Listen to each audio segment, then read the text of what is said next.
Meus amigos, eu tenho certeza que a maioria de vocês já pararam para pensar em algum momento no porquê a maioria dos artistas são contrários ao presidente. Fazem campanha fora Bolsonaro e coisa do tipo.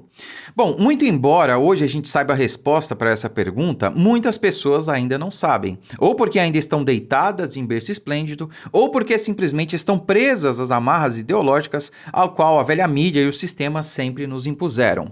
Então hoje a gente vai falar um pouco sobre isso e descobrir o porquê a maioria dos artistas do Lollapalooza estão se posicionando contra o presidente, fazendo campanha fora Bolsonaro e pró o ex-presidiário, o Luiz Inácio Ladrão da Silva.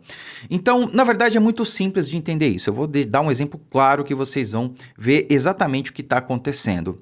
Isso que está ocorrendo no Lollapalooza ocorre em todos os setores da sociedade, muito embora a gente não perceba, porque isso ocorre de maneira muito disfarçada. Eu vou me usar como exemplo, Eu sou professor e na minha área eu tenho pós-graduação, sou capacitado e estou apto até a dar aula em universidades, Entretanto, se eu quiser dar aula numa universidade, principalmente a universidade particular, eu vou ter que me submeter a um certo crivo ideológico, eu vou ter que levantar uma bandeira.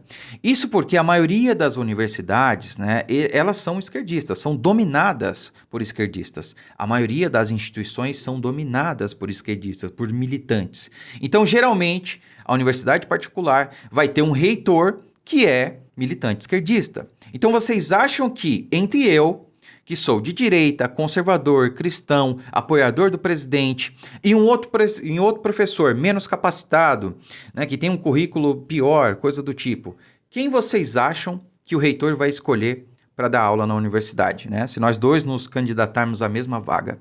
Pois é. Então, se eu quiser ser escolhido como professor para trabalhar numa universidade privada, eu vou ter que me submeter ao crivo ideológico deles, eu vou ter que levantar a bandeira. Caso contrário, eu não vou ser contratado.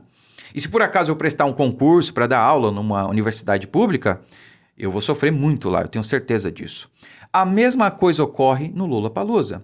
Somente as pessoas que vão levantar a bandeira, que se submetem ao crivo ideológico, que vão defender a causa. E qual é a causa? Fora Bolsonaro. Somente essas pessoas é que vão ser chamadas, convidadas ou contratadas para participar deste festival. Então isso ocorre em todos os setores da sociedade, E é de uma maneira bem, digamos assim, bem disfarçada, bem fechada. A gente não percebe, a gente nem fica sabendo. Mas isso ocorre, não se enganem. Eu já presenciei isso e eu já vivenciei isso, principalmente na universidade.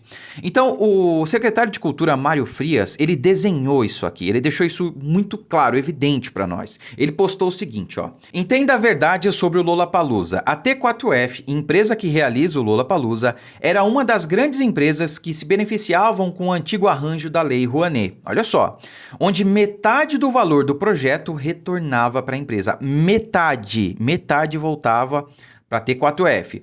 Com as mudanças que fizemos, diminuímos em 70% o lucro permitido para as empresas que apresentam o projeto da Rouanet. Além disso, devido às regras que criamos, esses grandes shows não conseguem mais usar a Rouanet.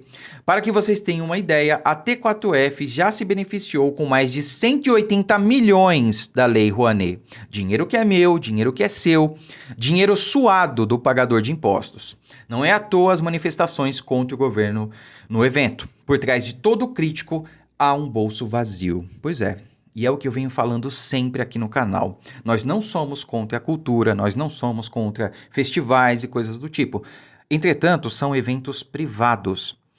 E eu sou radicalmente contra você investir, você patrocinar, dar dinheiro para artistas já consagrados, para grandes bandas, para pessoas que já são consagradas nos meios, que não precisam de dinheiro público, que não precisam de lei de incentivo à cultura. Sabe, a lei de incentivo à cultura deve ser utilizada de fato para isso e para artistas que estão começando, para aqueles pequenos, desconhecidos, sabe? Assim como no esporte. Você não precisa mais financiar grandes atletas. Financia aqueles que estão começando, aqueles que têm potencial. Porque é muito difícil aqui no Brasil um atleta ter que trabalhar, ter um emprego comum e treinar ali para ser um atleta de alto desempenho. É muito difícil. Para os artistas pequenos é a mesma coisa.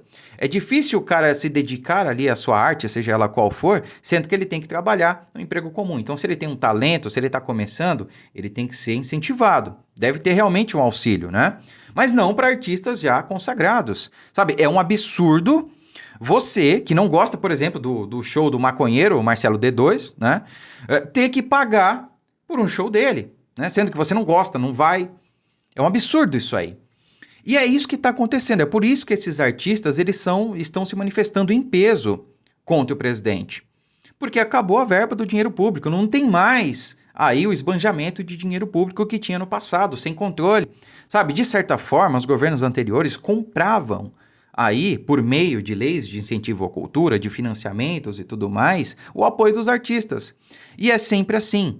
Todo festival que tem, até show de aniversário de prefeitura, meu amigo, você não vai ser convidado para fazer um show se você não levantar a bandeira de quem está te contratando. Tudo está envolvido na política. Pelo menos era assim no passado, agora não mais. E só porque esse festival esse ano está sendo patrocinado com dinheiro privado, ou pelo menos com a maioria dele sendo privado, não tem mais dinheiro público, é que você está vendo ali a patota levantando a bandeira e se manifestando contra o presidente Bolsonaro.